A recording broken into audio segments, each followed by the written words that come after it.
Welcome to Choice Classic Radio. Like us on Facebook, subscribe to us on YouTube, and help keep this show alive by donating at choiceclassicradio.com. For more of your favorite old-time radio shows, join us on our companion podcast, Choice Classic Radio Detectives, where we bring to you tales from the greatest detective shows the golden age of radio had to offer. And now, with 926 episodes from 1934 to 1955, we bring to you Lux Radio Theater.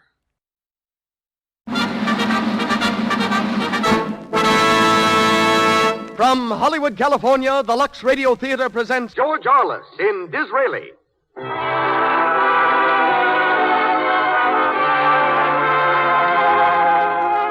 Lux presents Hollywood. For your loyalty to Lux Flakes, we say thank you, ladies and gentlemen.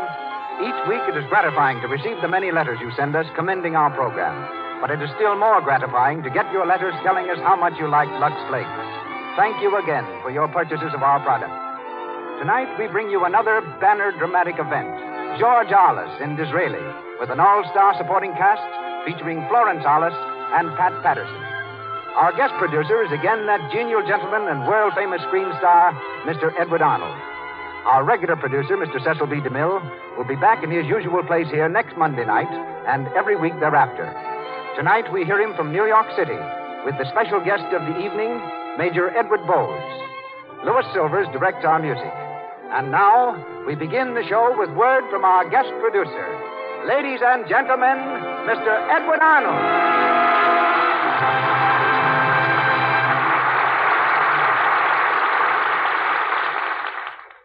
Thank you, Melville Ruick, and good evening, everyone. With the presence on our stage tonight of Mr. George Arliss, a new chapter in radio history is written. Not merely because Mr. Arliss considered to interrupt his first vacation in many, many years to be with us tonight, but because this is his first time in his magnificent career that he has appeared on the radio in a dramatic vehicle. For such an event, it is only fitting that our play should be Disraeli. I doubt if there's any actor in the world who has brought more honor to his profession, who is more respected and more beloved than Mr. Arliss. And I also doubt if any actor in the history of the theater has been more closely associated with a certain character than Mr. Arliss is with England's great statesman, Benjamin Disraeli. For 5 consecutive years, he played the part on the stage, and it later became his greatest triumph on the screen. As in the film, the part of Lady Beaconsfield, Mrs. Disraeli, is played by the wife of our star, by that lovely, gracious lady, Florence Arliss. You may wonder why this character is called Lady Beaconsfield, while her husband is called Mr. Disraeli. There's an historical reason. When offered a peerage, Benjamin Disraeli declined to accept it for himself in order to retain his place in the English House of Commons. He accepted it only for his wife, knowing that it would please her. It was years later before he himself resumed the title. Our play, adapted from the original by Louis and Parker, has 2 other outstanding parts, those of Lady Clarissa and Viscount Charles Deaford. As Clarissa, we welcome Miss Pat Patterson of Walter Ranger Productions, star of the new film 52nd Street and the wife of Charles Boyer. Miss Patterson has just returned to Hollywood from 3 months in Paris. And as Charles Deaford, we hear G.P. Huntley, Jr. And now, on with the play. The Lux Radio Theater presents George Arliss in Disraeli with Florence Arliss and Pat Patterson.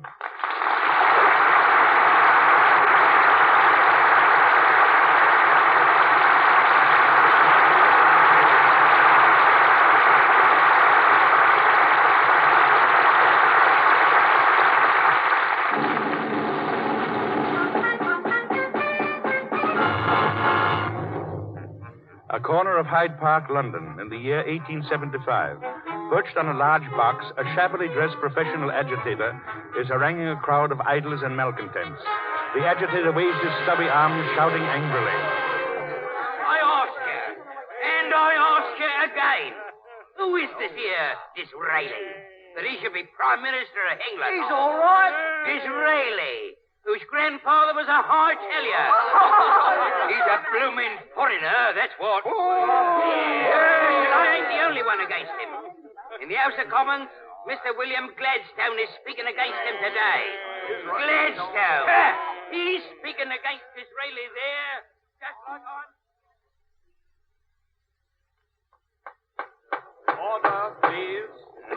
Proceed, Mr. Gladstone. Thank you. Gentlemen, it is Mr. Disraeli's expressed wish to see our Queen Victoria crowned Empress of India. It is also his expressed wish to commit us in the face of Russia to a foreign policy of imperialism and expansion that makes me tremble for England's safety. I say that in proposing such a policy, the Honorable Prime Minister has branded himself an unfaithful guardian of England's welfare, an unworthy counselor of England's sovereign, a dangerous enemy of England. The Prime Minister. Thank you. And now that Mr. Gladstone, with his customary eloquence and customary tact, has expressed his customary disapproval. And the issue, gentlemen, is this. Whether you will be content to be a comfortable England, meeting in due course a sad, inevitable fate, or whether you will be a great country, an imperial country, a country where your sons, when they rise, will rise to paramount positions and obtain not merely the esteem of their countrymen, but the esteem of the world. Perhaps you think that because no war clouds darken the present horizon, there is no danger. Have you ever seen one of those marine landscapes on the coast of South America? You behold a range of exhausted volcanoes. Not a flame flickers on a single pallid crest. But beneath is a sleeping menace that will someday awake. That is all.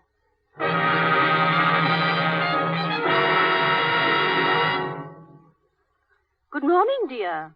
Good morning, Mary. How are you, my dear? I slept quite well. You didn't, I hear. Nonsense. 3 full hours. Then I won't bother you about the party. But I'm dying to be bothered. Well, here's the list of invitations. Hmm? Yeah? Oh, the Duke and Duchess of Glastonbury and Lady Clarissa. Dear Clarissa, you know, she thinks you're the greatest man in the world. And she's right. Yeah. Oh, Viscount Deford, yes, young Deford will come to protect Clarissa from my diabolical influence. And, by the way, I want you to invite Mrs. Travers. Mrs. Travers? Why, Dizzy, we scarcely know her. A very fascinating woman. I'm anxious to cultivate her acquaintance. Why, Dizzy? I have a feeling that Mrs. Travers is rather interested in the international policies of England. Interested as an Englishwoman or as a... That, my dear, is what I propose to find out.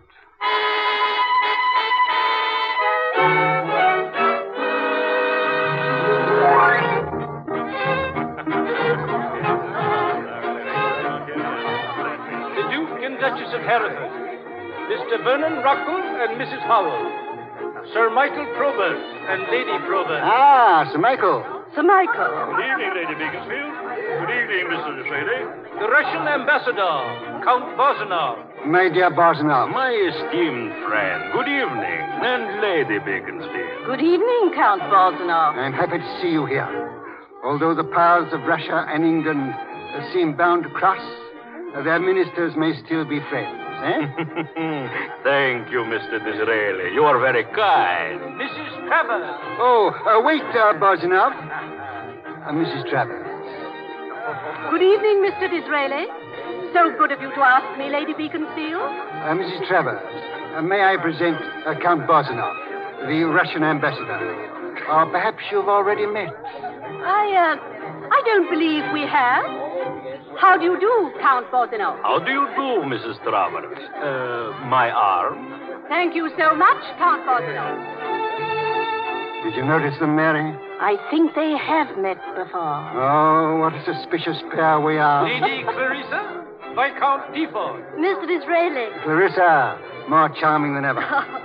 Good evening, Lady Beaconsfield. Good evening, dear. Here's Charles. We came together. Well, Deford, very glad to see you. How do you do? You're fortunate to escort such a charming young lady, Charles. And I am fortunate to be shaking her by the hand. Winter hand in hand with spring. Innocence with guile. Experience. Same thing. Run along now. Run along, Clarissa. Clarissa. Mary, that young man doesn't like me. Shall we we sit out here for a while, Clarissa? Very well. Why do you dislike Mr. Disraeli so much, Charles? What? I neither like him nor dislike him. Oh, don't you feel lonely? Lonely? You are the only man in all the world who neither likes nor dislikes Mr. Disraeli. Yes, I know how you admire him, but we won't argue about that now. I want to speak to you, Clarissa, about something important. Well? Clarissa, your mother has given me her gracious permission to address you. Was her permission needed? Well, I'm rather a stickler for form, you know. Yes, I know. Clarissa, I consider it my duty to marry. Do you? As you know, I'm very much interested in the working man. I have plans for building model cottages with every modern improvement. I trust my wife and I will show our humble friends a model English household. Model children, in short, a model... Charles, you'll think me very silly, but is this an offer of marriage? Why, I hoped I'd made that clear without offensive plainness of speech. How wonderful. I mean the manner of your proposal. What? You are a young man of 25, and I'm a girl of 19, and you come to me with an essay on political economy. I beg your pardon. Charles, you've made a horrible hash of the whole thing. Clarissa. I do like you. I like you very much. But your model cottages leave me cold. But, Clarissa... If ever I marry, and I hope I shall, I want a husband who is at the bottom and is climbing on hands and knees, with his eyes fixed on the summit. Never mind if he never gets there. I can help him to climb, and if he falls, I can fall with him. But I can stop. No, you were born at the top. You sit in a rarefied atmosphere like the gods on Olympus and design model cottages. I see I have made a mistake. Yes, Charles. Shall we go in now?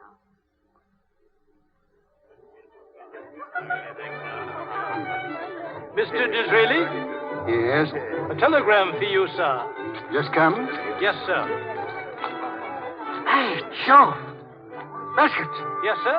Find the Bank of England. Find the bank I mean the manager of the Bank of England, Sir Michael Probert. I want to see him alone in the library. Yes, sir. What an opportunity. Sit down, Sir Michael, sit down. Well, what is it now? Sir Michael, I've just received an astounding... One moment, please. Why are you closing the window?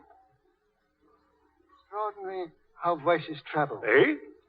And how pretty ears come halfway to meet them. What? I thought I caught a glimpse of my dear friend, Mrs. Travers. Why, what's all this secrecy about? Listen to this telegram. It came a moment ago from Egypt, Cairo. Have secret information that Ismail Pasha, Khedive of Egypt, is in urgent need of funds and will sell controlling shares in Suez Canal for £5 million. Well?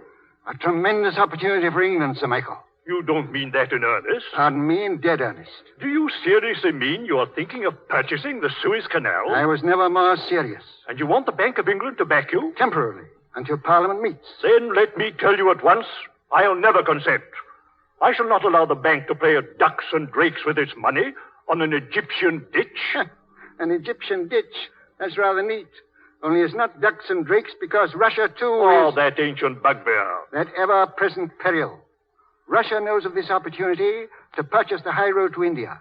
If she sees the slightest move on my part, she'll snap up the canal like that. Your scheme is harebrained. The canal's a confessed failure. Really? Whatever doesn't pay is a failure. And it's silting up, sir. Silting up.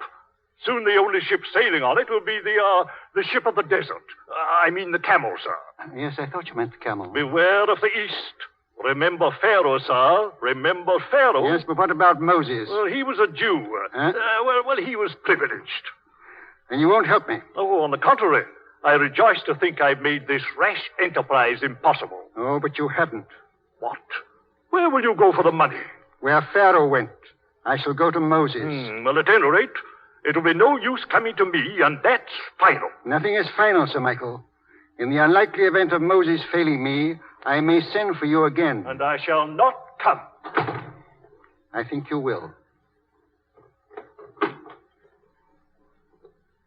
Dizzy, have you quarreled with him? No, my dear, but he's missed his opportunity. I must get hold of Myers. Hugh Myers, the banker? Hugh Myers, the banker. That's the man, Mary. That's the man. Dizzy, I hope you're not borrowing money. No. Well, just a trifle. Only a few millions. We'd better get back to our guests, my dear. There's Charles in the garden, looking like a thundercloud. I'll tell you why. He has asked Clarissa to marry him, and she's refused him. Oh? Mary, I'm going to play fairy godfather and bring them together. You, a matchmaker. As if you hadn't enough to do. But think what a splendid couple they'd make. Ah, Dizzy. Always dreaming a romance. And living one, my dear, while you are by my side. Excuse me, Mary.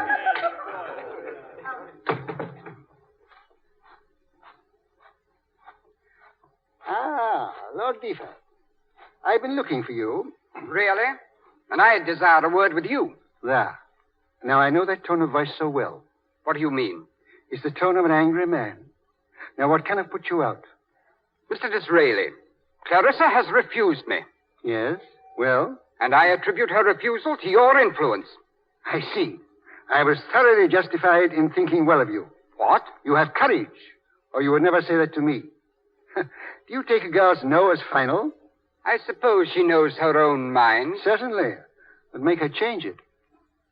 How? I'm glad you're asking me to help you. Because I'm interested in you. Interested in me? Why? Because England stands in terrible need of men of your stamp. Oh, I can't see that. England was never so prosperous as now. She has a wise aristocracy, an industrious middle class, and a contented and happy peasantry. Splendid. How many old Tory squires have I heard talk just like that? Is that how you talk to Clarissa? I do not discuss politics with women. I do. Sit down. Listen.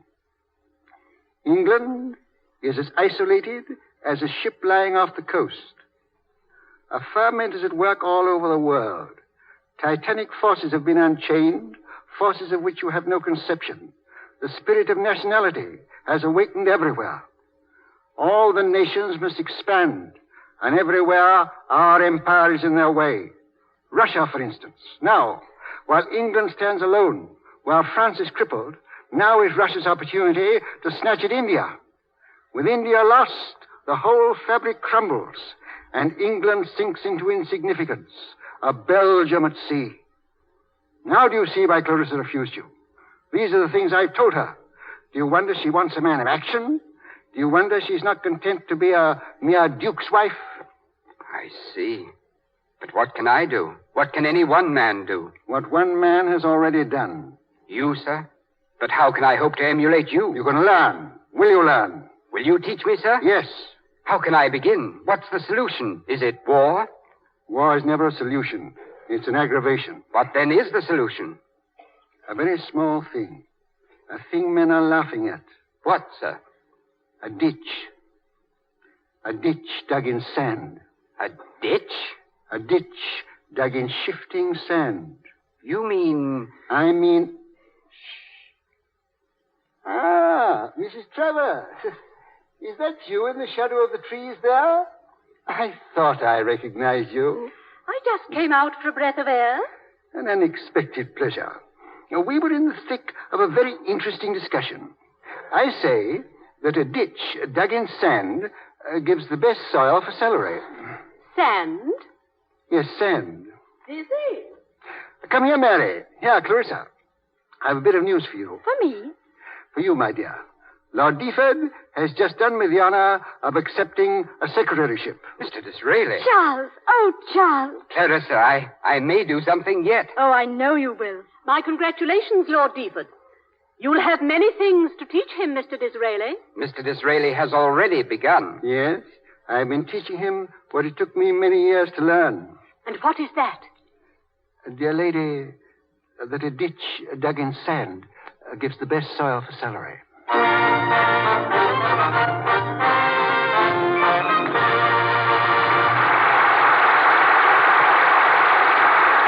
It's intermission time in the Lux Radio Theater. George Alice, Florence Alice, and Pat Patterson return in just a moment to go on with Act Two of Disraeli. Now, during this intermission, we invite you to enter a word game. It's easy and lots of fun. Here's how it's played. In the Lux playlet you are about to hear, there are 3 characters: Mary Jane, her mother, and her Aunt Nancy. During the conversation, they will mispronounce 3 words. The scene is a house on the north side of Hollywood. Mary Jane is celebrating her 12th birthday, and her Aunt Nancy arrives with a present. See if you can pick out the 3 words they say wrong. Mother, look. Aunt Nancy's given me 2 pairs of silk stockings. How lovely. Really, Nancy, you shouldn't have done it. You've been spoiling that child since the day she was born. Oh, Mother, I've been positively dying for a pair of silk stockings. You know, Aunt Nancy, these are my very first. I'm glad you like them, honey. I only hope she appreciates how exquisite they are and doesn't go running through hedges with them on. But, Mother, only this morning you just leaned over to pick something up and yours went into an awful run. That's just it. That's why you have to be so careful. Well, let me give you both a tip. The time to start being careful is the very first time you wash them. You use Lux Flakes, and you won't get so many runs. It saves the elasticity of the silk. Here are the 3 mispronounced words. Mary Jane said positively. The word is positively, as in, the way Lux Flakes cut down stocking runs is positively miraculous. Mary Jane's mother said exquisite. She should have said exquisite. As, for example, every smart woman likes the way Lux keeps stockings exquisitely new-looking. And the last and most important word, Aunt Nancy pronounced elasticity. But no matter how she pronounces elasticity, she certainly knows what it means. Some soaps contain harmful alkali, and this weakens elasticity, leaves the delicate stocking threads brittle, apt to break into runs. Rubbing with cake soap often pulls and tears the threads, too. Lux Flakes save elasticity and cut down on runs. So always wash stockings in gentle Lux. Back now to Edward Arnold. We continue with Disraeli, starring George Arliss with Florence Arliss and Pat Patterson.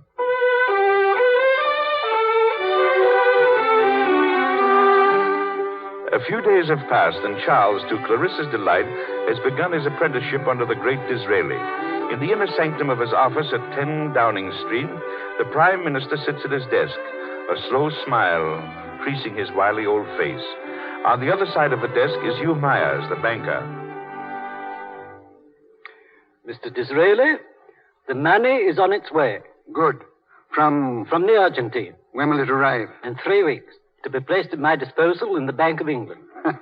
The Bank of England? That's rather humorous. Why?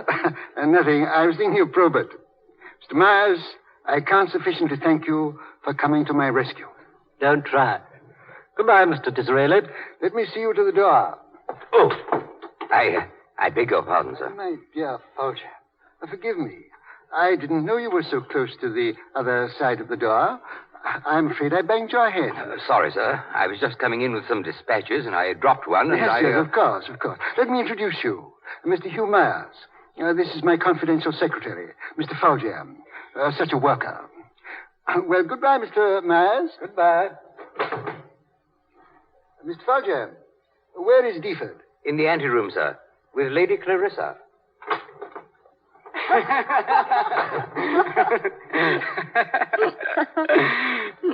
Charles. Oh, yes, sir? Good morning, Mr. Disraeli. Good morning, my dear. Charles, did Folger make any comment on my visitor? Why, yes, sir, he did. Very impertinent, too, I thought. What did he say? He suggested you were seeing Myers about money for... Shall I speak in Clarissa's presence? Yes, go on. About the Suez Canal. What did you say? Not a word. I just stood up, sir, and glared at him. Oh. What's the matter, sir? What more could you have said if you talked for an hour? Well, do you accuse me of speaking? No, sir. I accuse you of holding your tongue too eloquently. Oh, well, he's easily muzzled. How? Put him on his parole. I'll fetch him. Capital. Fetch him by all means. He was in the next room a moment ago. Why, he's gone. The window's open. He's gone. Yes. Shall I tell you where he is? He's at Victoria Station, catching the 10:30 express on his way to Ostend, to Trieste, and so to Cairo, to put in a bid for the Suez Canal. Mr. Disraeli, who is he? He's Mrs. Travers' husband. What? Yes. He and she are agents, spies. Russia has sent them here to discover what you have told him. But why did you employ him knowing he was a spy? Because I knew it. Because I once had him under my eye. I had him on a false scent when you... When I blundered? When you lost control of your features. I'm sorry, sir. Will you tell us why silence is so important? Oh, now it's of no importance whatever. Today, Myers gave me a blank check, I thought the thing was done. But now Foljam knows, Russia knows. Whatever sum I offer, they will double. Is there no remedy? Of course there is. What, sir? I must send a man to Cairo with unlimited powers, ready to outbid anything, ready to pay on the nail. What must be the man's qualifications, sir? A strong, stern, silent man, subtle and cunning, fighting wiliness with wiliness. Have you such a man, sir? No, but I'll find him. Oh, What is it, Clarissa? for a moment while he was speaking, I had hoped that perhaps Charles... Don't say it, Clarissa. Don't say it. Yes. Do say it, Clarissa. Do say it. For there's another kind of man who might be twice as useful. What kind? A man so honest that the rogues would think him a rogue. So truthful they'd swear he was lying. So simple they'd never fathom him. Charles, you are the man. Charles! I? To be trusted with this mission after what I've done? Why not? Oh, but I'm a useless, conceited idler. A perfect and complete fool. Well, granting that. I didn't say it. But granting that, it's an excellent reason for sending you. Will you go? Will I go? Ah, there's your man of action, Clarissa. But I warn you, Charles, there'll be grave danger. You ready to meet it? I mean, danger of death. Yes, sir. Death. Every step of the way. Every hour of the day. Danger lurking in every seductive disguise. I didn't know. Clarissa, my child, do you forbid him to go? I can't forbid. Oh, yes, you can. He shall obey you. But think a moment. If you forbid and he obeys, and I send that other man, how will you feel? Clarissa. You must go. Charles, my boy, you leave in 10 minutes for Cairo.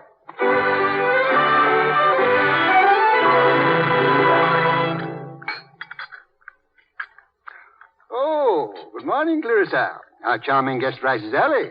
Good morning. Any news, Mr. Disraeli? Not yet. Not yet, not yet. It should have come days ago, shouldn't it? Patience, my dear. Oh, goodness. Don't be alarmed. It's only my peacocks singing. Good morning, Dizzy. Mary, my dear, had a good night? Of course I have. Slept like a top. Oh, I'm so glad. You said last night you didn't feel very well. What's that? Mary. Now, Dizzy, it's quite all right. But is it? Are you sure, dear? Clarissa, listen to him. He doubts everybody's word. He doubts mine. Well, if you've spoken the truth, you shall have your morning's offering. Excuse me, my dear. Clarissa, never speak of my health before Dizzy. Promise. But is anything the matter? Nothing. Well, nothing to make a fuss about. Dr. Williams says I must be very careful. I am. So that's all right. Now mind, not a word to Dizzy. Here you are, my dear. The last rose of summer. Thank you, Dizzy. I beg your pardon, sir. Well? Telegram, sir. Oh! Thank you. What is it? Oh, please. It is from Cairo. What did he say? He says the celery is ripe to cut. The celery is ripe to cut? Well, what does it mean? It means the Suez Canal purchase is completed and the check accepted. Dizzy! Yes. He succeeded. Superbly. Oh, thank God. Clarissa. Let her cry, Mary. Let her cry. It's worth it. Mr. Disraeli? What is it, Basket? Mr. Hugh Meyer, sir. Myers. Just the man I wanted to see. Show him into the library. Yes, sir.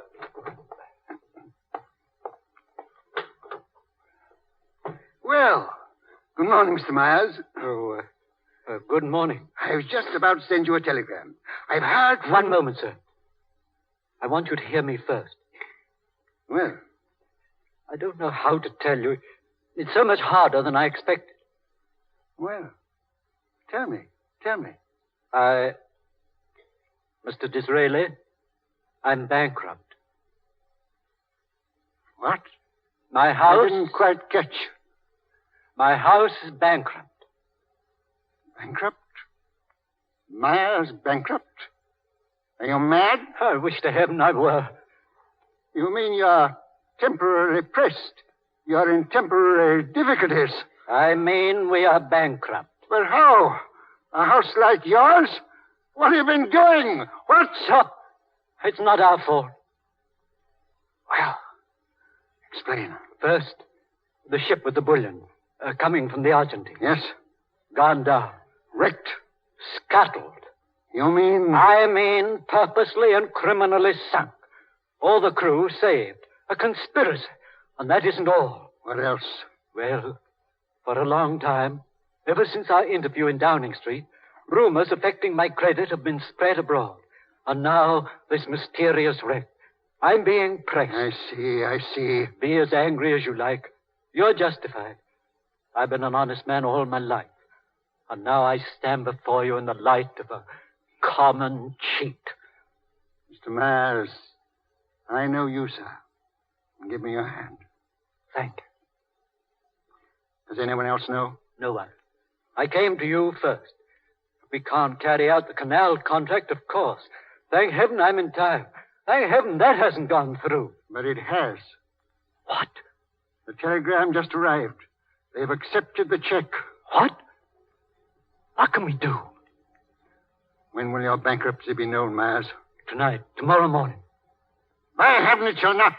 Get back to town, quickly.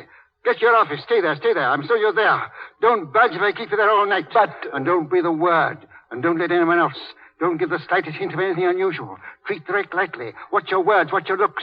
Something may happen. Something shall happen. What, sir? What? Heaven only knows. Go. Oh.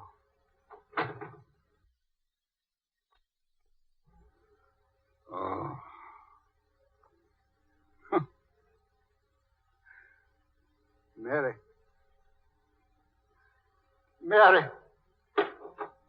Yes, dear? Shut the door, Mary. What is it? Mary, you've stood by me in many horrible predicaments. I'm in the worst I was ever in. Is it Myers? Myers is bankrupt. Does that mean we are poor? No. Oh, if that were all. Then? Myers was finding the money for the canal. Wait. Deeford has handed in the check. Now Myers has failed. We can't pay. And you? I? Yes, dear. I want to know how this will affect you. What does that matter? It's all that matters to me. I hadn't thought of that. What will happen to me? Disgrace. Utter and irretrievable. The kind of disgrace no man can bear. No man can live through. Dizzy. Yes, by heaven, I will bear it. I'll face the nation. I'll bear it alone. Not alone, dear. Thank God for you, Mary. Thank God for you.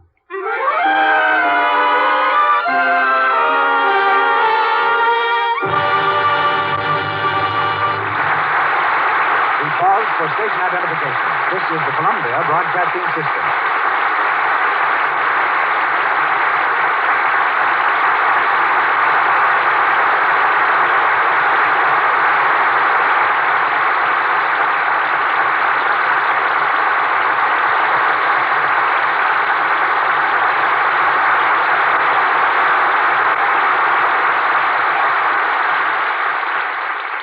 In a moment, we go on with Act 3 of Disraeli, starring George Arliss.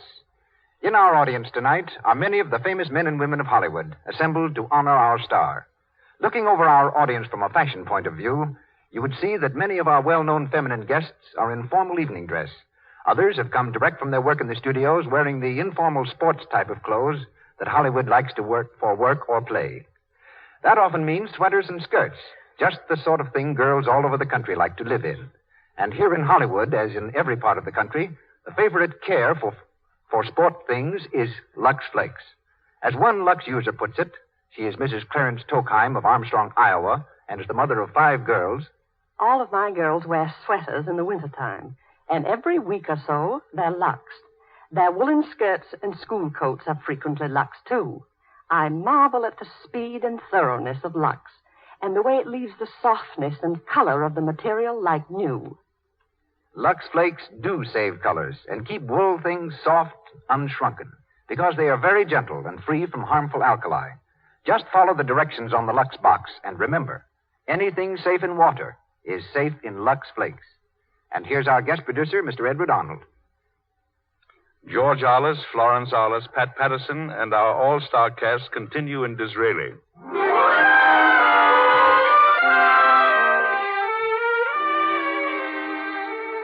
It's a few minutes later. Torn with anguish by the news of her husband's impending disgrace, Mary stands resolutely by his side.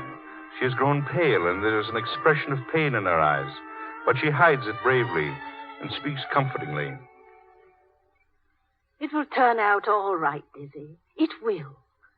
But shouldn't we go up to London? I can't. The Prime Minister can't stir without setting the whole world agog. The papers have said I'm ill. If I was seen in Downing Street now, when I'm supposed to be sick in bed, it would start tongues wagging all over London. It's horrible, Mary. I'm tied, hand and foot. What is it, Basket? Mrs. Travers is here, sir. Mrs. Travers? I'll get rid of her. Get rid of her? No. Basket. Ask her to wait. Show him when I ring. Dizzy, you're surely not going to receive her now. Must keep her here. Why? She must stay here. She mustn't be allowed out of our sight. If she gets the slightest hint that I'm making any plans to... Here. Give me my dressing gown.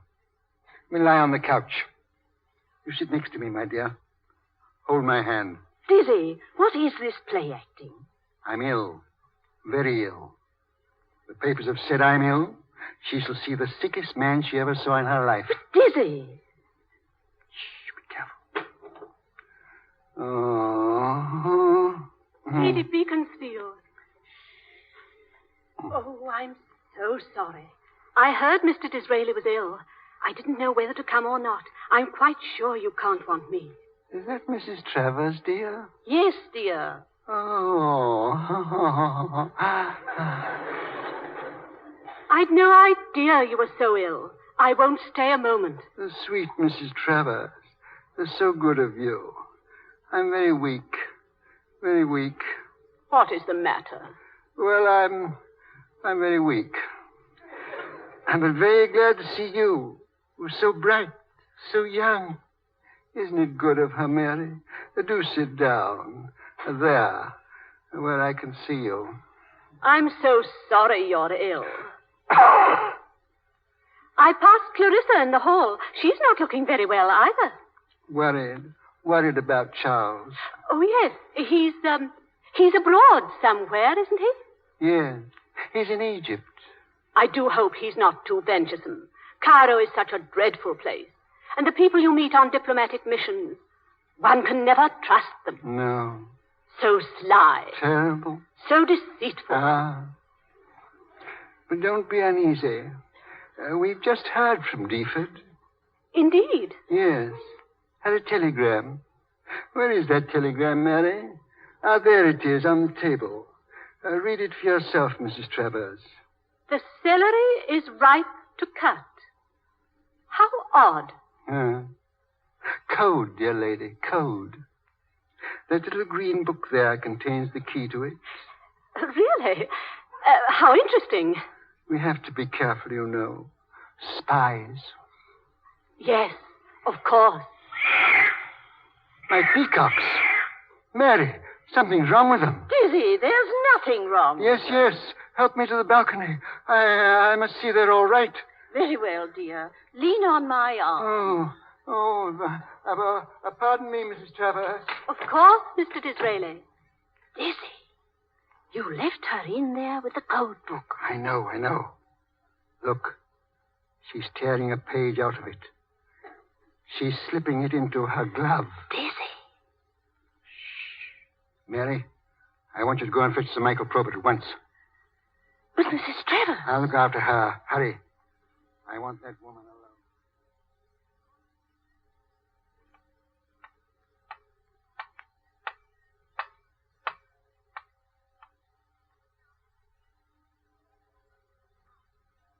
Oh, Mr. Travers, the doctors really don't know what is the matter with me.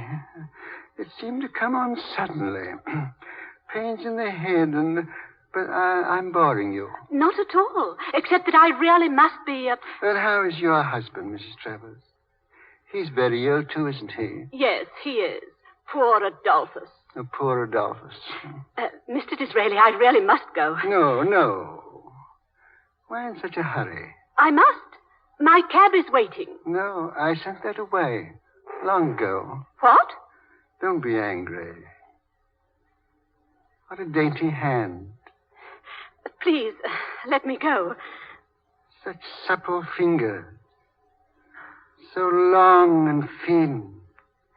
So exquisitely shaped. Mr. Disraeli. So quick to grasp things. Unconsidered trifles. Scraps of paper. You're hurting my hand. In such a hurry to get away from the poor sick man. To get away and read the code.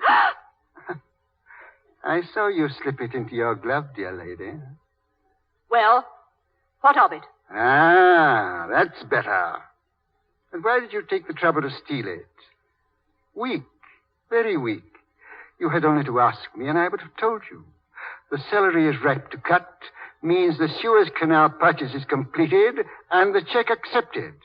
Your husband, Mr. Foljam, Adolphus, has had all that tiresome journey for nothing. I congratulate you. Your apple-faced boy, Lord Deaford, has blundered into success. Well, that's all any of us do. Into a success that will cost you dear. Ah, that's the sort of thing Gladstone will say. It's what the world will say when it knows Myers is bankrupt. When it knows what? Myers is bankrupt. Bankrupt, Mr. Disraeli. And his check, waste paper. What? What do you say now? Oh. Well, you can't expect me to say much. I'm a child in your hands. Mr. Probert is here, Dizzy. Oh, come in, Sir Michael. Come in, Mary. Mr. Disraeli. And Clarissa. Come in and keep an old sick man company. Mr. Disraeli, I'm sorry to hear you're ill. And I'm so much better, Sir Michael. Mrs. Travers is such stimulating company, I believe I've quite recovered. Well, if you're not ill, why have you sent for me? Sit down, Probert.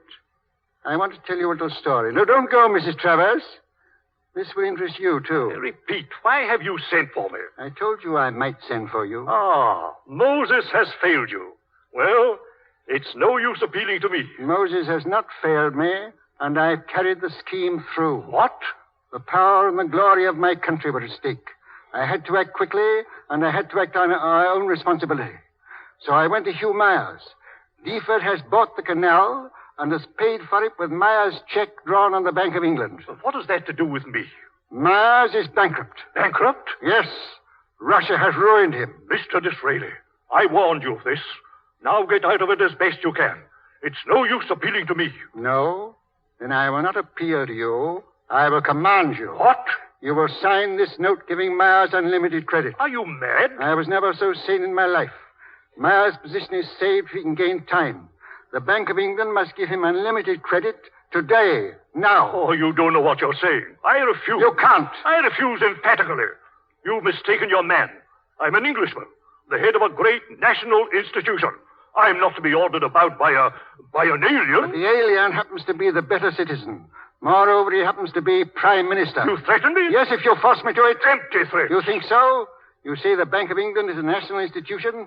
What becomes of that title if it refuses to save the nation? What becomes of you? Mr. Disraeli. When it is known that the lack of patriotism of one man has placed our country in the position of a person who is trying to pass a fraudulent check, exposed the nation to the ridicule of the world, lost the canal, lost India, baffled England, beaten her, disgraced her, dragged her through the mud, what becomes of the bank? You cannot touch the bank. I'll smash the bank. Parliament granted the bank its charter. Parliament can withdraw it. But you... And shall withdraw it at my bidding. Your board of directors will be swept away. Your shareholders bankrupt. The bank ruined and you disgraced. I am Prime Minister. I can do this. And if you don't sign, by heaven I will. Now. Very well. There. Take your paper. I've signed it to save the bank. It's an outrage that a man like you should have such power. Miss Travers, if you hurry, perhaps Michael will give you a lift to the station. Thanks for the hint. Of course, I mean the railway, and not the police station. Good day, Mr. Disraeli. Be careful of that cough. Oh, thank you, dear lady. And my regards to Adolphus. Mr. Disraeli, Sir Michael was panic-stricken. Thank heavens you have such power. I haven't, dear child, but he doesn't know that. Oh. And now, Mary, my great dream will be realized. What dream? To make my sovereign Empress of India. Empress of India. Ah, sounds well, Mary, doesn't it? Mary, you shall carry the news to our beloved queen, and you shall be there by my side at the reception when I announce the new title to Her Majesty's government. Make haste, Dizzy. Make haste. Mary! She's fainted. Mary! What's the matter? Speak to me. First, I get Dr. Williams.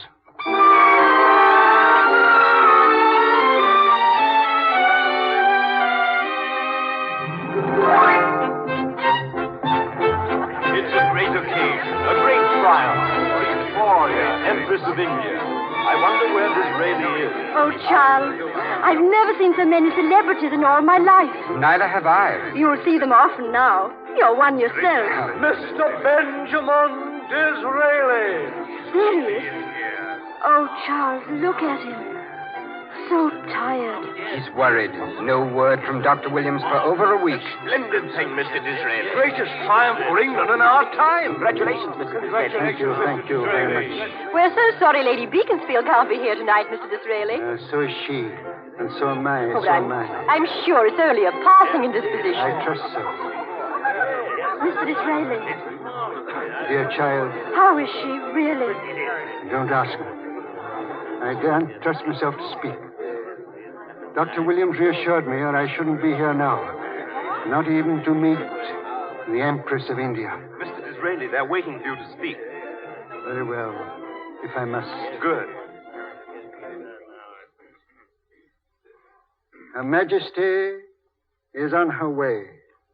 Before she arrives, I want to thank those men who have so splendidly stood at my side and made our enterprise successful. First, there is Mr. Hugh Myers. Mr. Myers.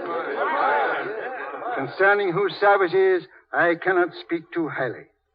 Next, there is Sir Michael Probert. At a moment of grave crisis, he came to my aid against his, may I say, prejudices. Oh, no. Please, Mr. Disraeli.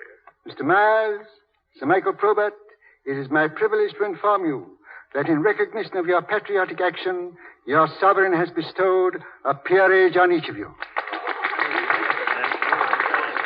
And lastly, you will be glad to know that my young friend, who carried through the delicate negotiations with such consummate tact, I refer to Charles Viscount Deford, returned to London half an hour ago. Deford, Her Majesty desires to confer the ribbon of the Bath upon you with her own hands. Thank you. I beg your pardon, Mr. Disraeli. What is it? A telegram for you, sir. Give it to me. Is there anything wrong? Clarissa, I can't open it. It must be from Dr. Williams. If anything has happened to her... Dizzy. What's that? Dizzy. Mary, is it really you? I didn't know. But I sent you a telegram, dear. Your telegram. Oh, my dear. To see you looking so well again. And I was afraid... Mr. Disraeli, Her Gracious Majesty Queen Victoria is arriving to receive you.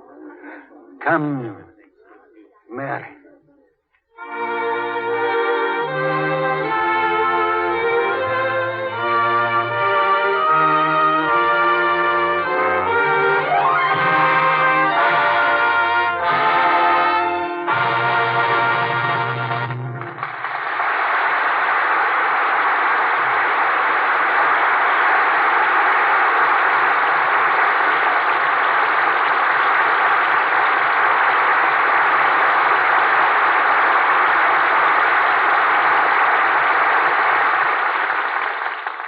And so, ladies and gentlemen, the curtain falls on Disraeli.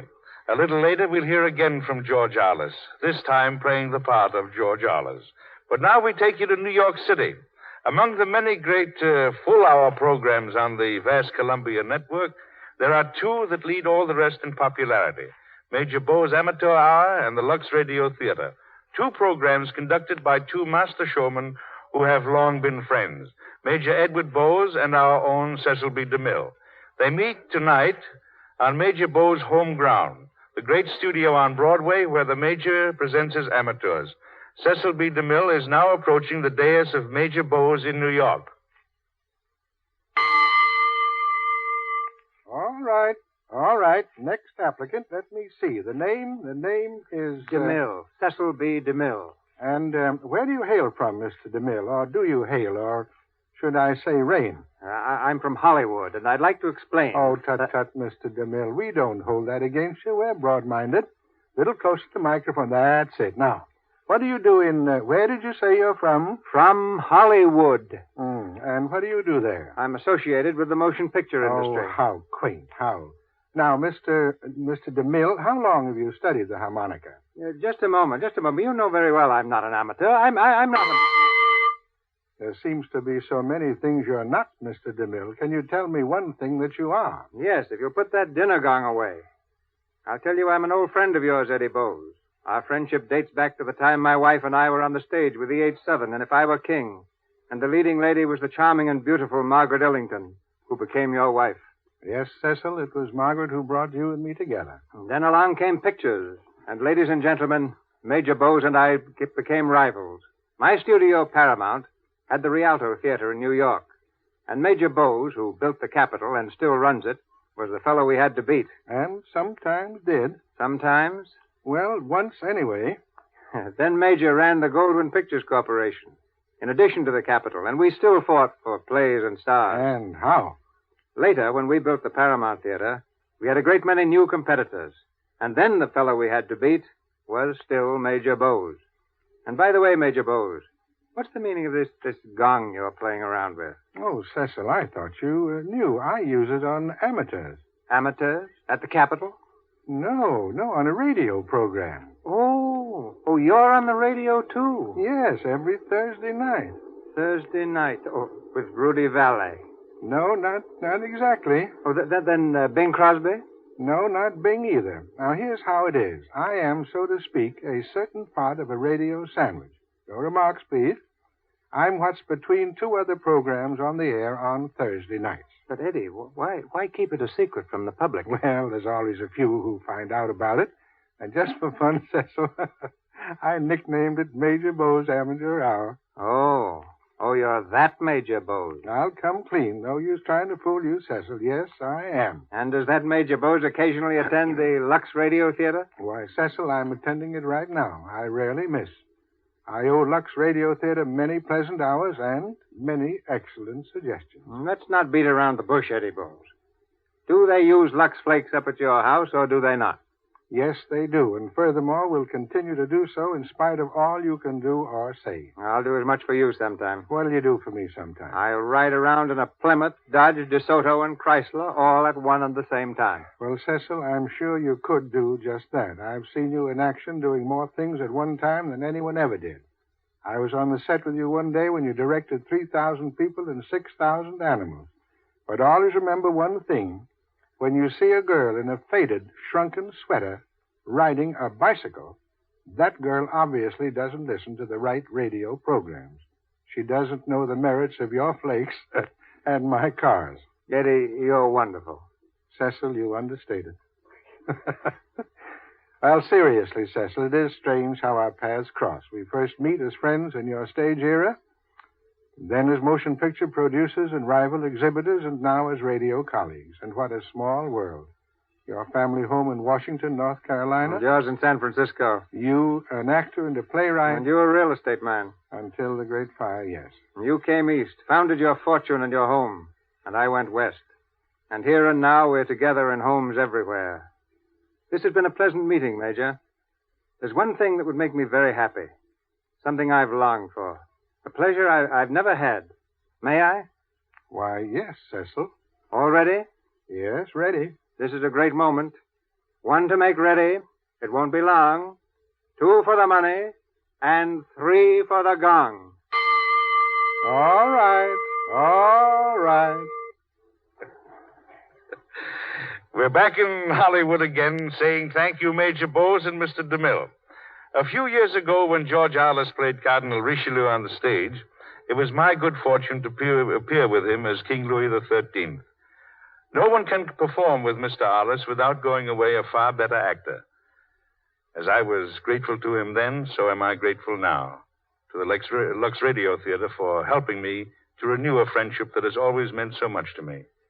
Ladies and gentlemen, Mr. George Arliss.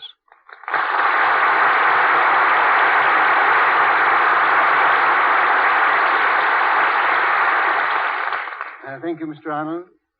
As a radio producer, may I say you have once more proved yourself every inch a king. Thank you, sir. Ladies and gentlemen, since I left the stage for the screen, my opportunities for addressing my audience have become much less frequent. I remember once, before the premiere of one of my pictures, I was asked to say a few words to the audience. And as I stepped in front of the screen, I heard a lady in the front row say, "Isn't he like him?"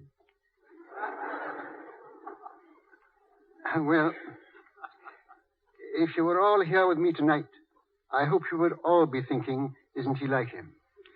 Especially those who remember me when my wife and I first came to the United States in 1901. Tonight is a memorable occasion for me because, as Mr. Arnold has told you, it is the first time that I have ever performed a play on the air. I have sometimes played in theaters to poor houses when there was more air than was necessary to sustain the audience. But I have never played before this great unseen audience. A large number of you are perhaps more or less personally acquainted with me, for I've toured and played in almost every corner of the United States. And a still greater number, I hope, I may call my friends who have got to know me through the pictures. I'm here in Hollywood on a holiday trip, and have determined that I will not make any picture until next fall. I should like to take this special opportunity to express my gratitude for the friendship you have always given me during the many years that I have played before you. I am continually touched by evidences of your kindness and affection. As the year is still comparatively new, may I wish you, for my wife and myself, a happy and prosperous 1938.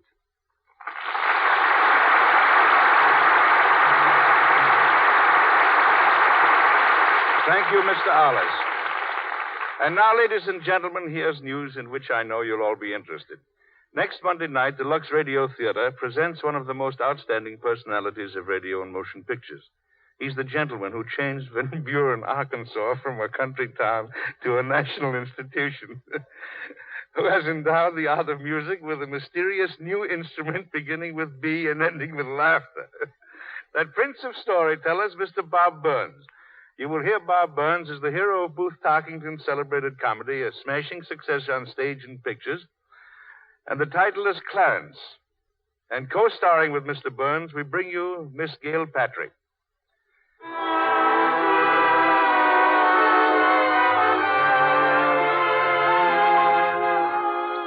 Our sponsors, the makers of Lux Flakes, join me in inviting you to be with us again next Monday, when the Lux Radio Theater presents Bob Burns in Clarence with Gail Patrick and an all-star cast.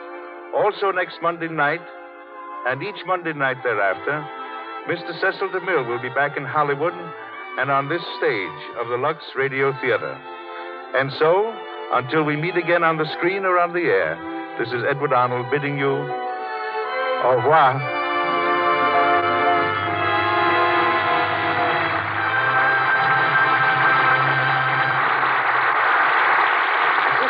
Stars in Disraeli this evening were David Torrance as Sir Michael Probert, Ivan Simpson as Hugh Myers, Walter Kingsford as Folsham, Doris Lloyd as Mrs. Travers, Vernon Steele as Gladstone, Charles Evan as Bascott, Lou Merrill as Count Bolsonov, Eric Snowden as Major Domo, Reginald Sheffield as Lord Athley, and Phyllis Coghlan as Duchess. Mr. Arliss is currently seen in the Gaumont British production, Dr. Sin. Mr. Arnold appeared through courtesy of B.P. Schulberg. Louis Silvers is from 20th Century Fox Studios, where he was in charge of music for the new picture in Old Chicago. Your announcer has been Melville Ruick. This is the Columbia Broadcasting System.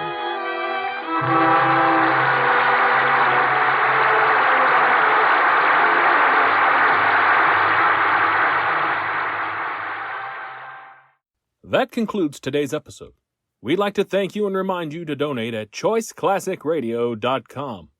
Remember, your donations make episodes like this possible.